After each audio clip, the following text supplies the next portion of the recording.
반갑습니다. 말레이시아 드림 한인교회 이신걸 목사입니다. 오늘도 우리에게 힘 주시고 능력 주시며 은혜 주시는 하나님의 은혜와 축복이 이 아침에 일어나 기도하고 말씀을 사모하는 우리에게 함께 하시기를 주님의 이름으로 축원합니다.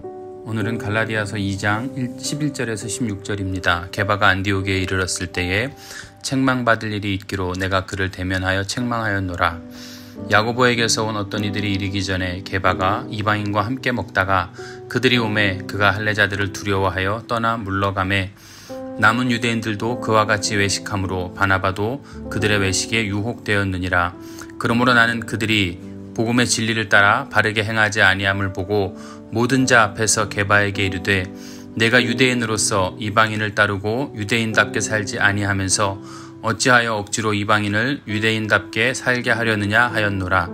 우리는 본래 유대인이요 이방 죄인이 아니로되 사람이 의롭게 되는 것은 율법의 행위로 말미암음이 아니요 오직 예수 그리스도를 믿음으로 말미암는 줄 알므로 우리도 그리스도 예수를 믿나니 이는 우리가 율법의 행위로서가 아니고 그리스도를 믿음으로써 의롭다함을 얻으려 함이라. 율법의 행위로서는 의롭다함을 얻을 육체가 없느니라. 아멘. 오늘은 갈라디아서 5번째 시간입니다. 베드로의 외식과 바울의 책망이라는 말씀으로 함께 은혜를 나누고자 합니다. 초대교회의 대표 사도는 베드로였습니다. 그래서 사도행전에 보면 전반부에는 베드로 이야기가 나오고 후반부에는 사울의 이야기가 나옵니다. 어쩌면 두 사람은 하나님께서 귀하게 사용하시던 그 시대의 종들이었습니다. 그런데 본문에서 바울이 베드로를 면전에서 엄하게 책망했다라고 합니다. 왜 그랬을까요? 12절 말씀에 야고보에게서 온 어떤 이들이 이르기 전에 게바가 이방인과 함께 먹다가 베드로는 안디옥에서 이방인들과 함께 식탁의 규제를 했습니다. 아마 이런 행동은 사도행전 10장에서 본 환상 때문일 것입니다. 베드로는 기도하는 중에 하늘로부터 네 모퉁이가 메어 땅에 드리워진 보자기 환상을 보았습니다. 그 안에 불결한 짐승들이 많이 있었는데 하늘에서 베드로야 일어나 잡아먹어라 라고 하는 음성을 들었습니다. 그리고 베드로는 거절했습니다. 그리고 그때 하나님이 깨끗하다 한 것을 내가 속되다 하지 말라 하는 음성을 듣게 됩니다. 그리고 베드로는 백부장 고넬료가 보낸 사람을 쫓아 고넬료의 집에 갔고 그곳에서 말씀을 전할 때에 성령이 임하심을 보게 되었고 사람을 외모로 취하지 아니하심을 예루살렘 교회에 보고하여 이방인들이 기독교적 세례를 받고 교회 안에 들어오는 것을 합의하게 되었습니다. 그 후 베드로는 이방인과 교제에 부담 없이 행하였습니다. 그런데 베드로가 왜 안디옥에서 이방인과의 교제를 철회했을까요? 12절 후반부에 보면 저희가 오매 그가 할례자들을 두려워하여 떠나 물러가매 베드로는 할례자들을 두려워하여 떠나 물러갔다라고 성경은 기록합니다. 즉 유대인 방문객들에게 오해받을 것이 두려워서 눈치를 본 것입니다. 성경은 베드로의 이런 비겁한 태도를 지적한 겁니다. 베드로는 예수님께서 죽을지언정 나는 죽어도 주님을 버리지 않겠다라고 맹세했었습니다. 근데 막상 예수님이 고난당할 때에 어린 비자 앞에서도 주를 모른다고 3번씩이나 부인한 비겁한 성품의 소유자입니다. 이제 베드로는 할례당이 두려워서 외식된 행동을 하게 되는 겁니다.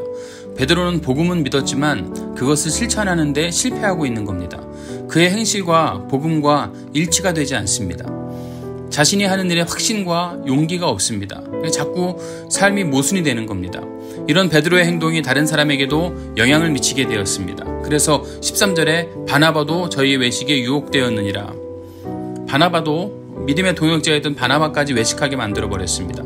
먼저 믿는 자의 행동에 파급 효과가 나타나는 겁니다. 그래서 예수님은 준비되지 않은 자가 선생이 되지 말라고 이렇게 말씀을 가르치기도 합니다. 바울의 책망이 이어집니다. 14절부터 바울의 책망이 이어지는데 바울은 모든 사람들 앞에서 공공연하게 바울을 책망합니다. 사실 베드로는 바울보다 먼저 된 사도입니다. 교회의 기둥이고 하나님께서 할례자에게 복음을 전하는 그러한 전도자로 삼은 그러한 하나님의 일꾼입니다. 이런 사실을 생각한다면 공개적으로 책망할 수가 없었을 겁니다. 그럼에도 불구하고 바울이 면전에서 베드로를 책망한 이유가 뭘까요? 바울이 성미가 급하고 논쟁을 즐겨하기 때문이겠습니까? 아니면 베드로를 라이벌로 간주했을까요? 아니면 깎아내리려고 하는 기회를 노리고 있다가 실수하니까 그랬을까요? 바울의 책망은 베드로를 깎아내리는 것이 목적이 아닙니다. 베드로를 책망할 때 기쁨으로 한 것도 아닙니다. 바울이 예의 없는 사람이 아니었음에도 베드로에게 공공연히 창피를 주면서까지 복음을 방어하고 복음을 굳게 하려고 결심했던 것입니다. 바울에게 공개적으로 책망을 들었던 베드로의 반응은 어땠을까요? 그는 후배 사도에게 정말 무한할 정도의 책망을 받으면서도 어떠한 사적인 감정을 표현하지 않습니다. 오히려 후대에 바울의 사도권은 높이 천거하고 있습니다. 바울이나 베드로나 인간적인 감정이 아니라 복음을 바로 세우려는 마음이 있었기에 책망을 하였고 또 그 책망을 달게 받아들이고 있는 것입니다. 사도 바울의 주장이 15절부터 16절에 나옵니다. 우리는 본래 유대인이요 이방 죄인이 아니로되 사람이 의롭게 되는 것은 율법의 행위로 말미암음이 아니요 오직 예수 그리스도를 믿음으로 말미암은 줄 알므로 우리도 그리스도 예수를 믿나니 이는 우리가 율법의 행위로서가 아니고 그리스도를 믿음으로써 의롭다함을 얻으려 함이라. 율법의 행위로서는 의롭다함을 얻을 육체가 없느니라. 바울이 말하고 있는 것은 하나님은 그리스도 안에서 믿음을 통해 유대인이든 이방인이든 모든 사람을 구원하신다는 겁니다. 따라서 그리스도께서 의롭다 하신 유대인이나 그런 이방인 사이에서 어떠한 구별도 없다는 겁니다. 그리고 그런 구별이 없다면 이방 신자들과의 이 교제를 막을 수 없다는 겁니다. 하나님께서 이방인들에게 할례를 요구하지 않으셨는데 우리가 어떻게 할례를 강요할 수 있습니까? 하나님이 영접하시는 사람을 우리가 어떻게 거절할 수 있습니까? 오늘 많은 교회와 많은 성도들이 베드로와 같은 잘못을 반복하고 있습니다. 마음속에 믿는 것과 행동이 달라지는 것, 이건 안 됩니다. 이것은 외식이고 외식하는 자를 하나님은 싫어하십니다. 먼저 믿는 자들이 잘못된 본을 보인다면 나중에 믿는 자들을 죄짓게 만드는 것과 똑같은 겁니다. 저는 오늘 이 말씀을 들으면서 말씀을 보면서 베드로와 바울이 참 대단하다라는 생각을 했습니다. 복음 이외에 자기 생각은 중요하지 않습니다. 내 체면 혹은 내 생각 이런 거 중요하지 않습니다. 복음이 가장 우선시돼야 되고 복음이 가장 위에 있습니다. 드림교회 성도 여러분, 우리의 모습은 어떻습니까?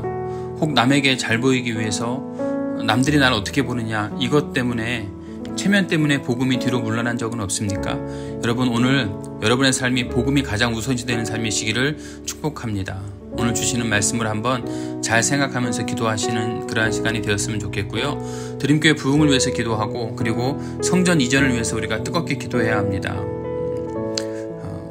지금 있는 성전도 좋지만 우리가 더 나은 미래를 바라보면서 성전 이전을 위해서 기도하시기 바라고요.